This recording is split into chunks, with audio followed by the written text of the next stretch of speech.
The Autoi cide, July 24th. Who can know what happens to two people in love? For weeks on end for them, mere sight of the other produces glee and happiness. They meet, talk, and the days seem endless, and there is always hope for tomorrow. Kisses are cheap, and each action produces a reaction. Yet somehow something changes. He doesn't look at her quite as affectionately anymore, or she gets a phone call from an ex-lover. There's straightforward talk about homosexual feelings, or one parent begins to interfere too much. Perhaps a malicious rumor appears that one of them is the product of a sex change operation. The world is full of stupidity, but nobody is limited in his or her ability to suffer for love. In this way, life is funny and strange, but always interesting. The enemy is everywhere. One day, he is the one who gets a phone call from an ex-lover. She doesn't know about the great new love that he has and tells him that she is coming to visit him. He tells her not to. The girlfriend overhears one half of the phone call, and it seems to her that he is planning to be unfaithful. She fakes her own letter to a fictional lover. She puts it in a place where she knows that he will find it accidentally. But the wind blows it away, and he never reads it. She waits for him to confront her over the affair, and even to appear jealous, but he never does. He wonders about her strange behavior. The ex-girlfriend does find him. She brings with her a child. She tells him that he is the father of the child. He doesn't believe it, but he takes one look into the child's eyes and knows that it is true. He is shattered. He withdraws into a shell. His girlfriend sees how he is and knows that another woman has bewitched him. She wants to tell him what she has done to him with the fake letter and how much she really loves him, but she cannot. She knows that he needs to be taught a lesson. He himself also wants to tell her what has happened, but he knows that the baby stands for something. It means that they can never be happy together.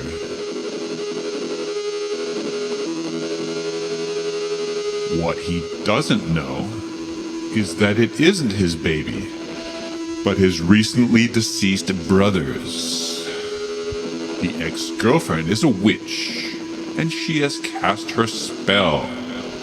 She now knows deep in her heart that this man and this woman were destined to be together, and that they have a destiny to live for their love, and their children will become great, strong individuals and do wonderful things for the country.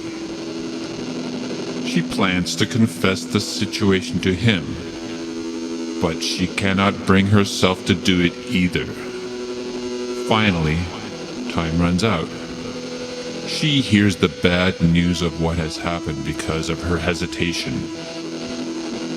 The two lovers, instead of turning to each other, turned away.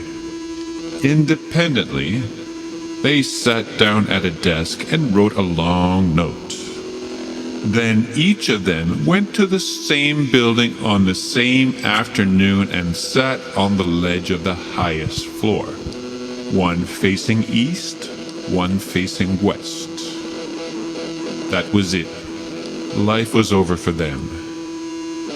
Each hesitated for an hour. The police came. Each person had a mediator pleading to get off of the ledge. Each was asked to come down and reason with the lover, who, unbeknownst to them, happened to be on the other side of the building about to jump as well. Confused, thinking that it was a ruse, they jumped within minutes of each other, wishing the other a long, happy life, not knowing that the other really was on the other side of the building also jumping. And this is how life sometimes ends. The news destroys two sets of parents, as well as the girl who deceived the young man with his brother. How could this happen? A dozen sets of mouths ask. How? There are no answers, only that life is sometimes weaker than love and resolve. Slowly, facts start to trickle in, until the whole case is understood. The mother of the young man, who has now lost both of her sons, discovers that before the man jumped, he left medical supplies in a local hospital. The mother of the young woman discovers that her daughter has also left medical samples. There's a small sperm sample in the case of the boy and some frozen eggs from the girl. The son's mother takes resolve. She must have a grandchild from her eldest son. She meets the head doctor of the clinic in question and threatens him with drastic action if he doesn't impregnate her with a test tube baby made of the young lover's biological materials. I must have a grandchild, she tells him. I must.